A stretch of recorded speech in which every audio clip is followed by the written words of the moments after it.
কে ভেবেছিল oval test 5 দিন গড়াবে। তৃতীয় দিনের খেলা শেষে মনে হয়েছিল পাল্লা ভারী ভারতের। চতুর্থ দিনের শুরুর 1 ঘণ্টাও সেই ইঙ্গিতই দিয়েছিল। তারপরই খেলায় ফিরেছে ইংল্যান্ড। হ্যারি ব্রুক ও জো রুটের 17 রানের ইনিংসে ইংল্যান্ডকে চালকের আসনে নিয়ে গেছে।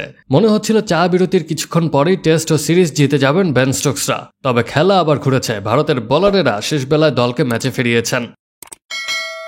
কিন্তু এত কিছুর পরেও নাটক বাকি ছিল। বৃষ্টিতে দিনের শেষ 1.5 ঘন্টার খেলা হয়নি। ফলে সোমবার 5ম দিনে হবে ম্যাচের ফয়সালা।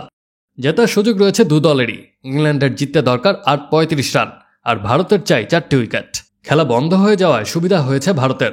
গোটা দিন ধরেই বল করেছেন ভারতের 3 পেসার। ফলে ক্লান্ত হয়ে পড়েছিলেন তারা। এবার তারা বিশ্রাম পাবেন। আজ চতুর্থ দিনের খেলার শুরুতে ইংল্যান্ডের জয়ের জন্য দরকার ছিল আরও 324 রান। ভারতের প্রয়োজন ছিল 8টি উইকেট। প্রথম সেশনে বেন ড্যাকেট ও অলি পপ আউট হয়ে যান যখন ইংল্যান্ডের রান 106। জিততে ইংল্যান্ডের দরকার ছিল আরও 268 রান। আর সেই সময় পুলশট খেলেন হ্যারি ব্রুক। ব্যাটের কানায় লেগে বল উঠে যায়। মোহাম্মদ সিরাজ ক্যাচ ধরলেও বাউন্ডারি লাইনে তার পা লেগে যাওয়ার কারণে বলটি 6 হয়। হ্যারি ব্রুককে আউট করা থেকে ব্যর্থ হয় ভারত।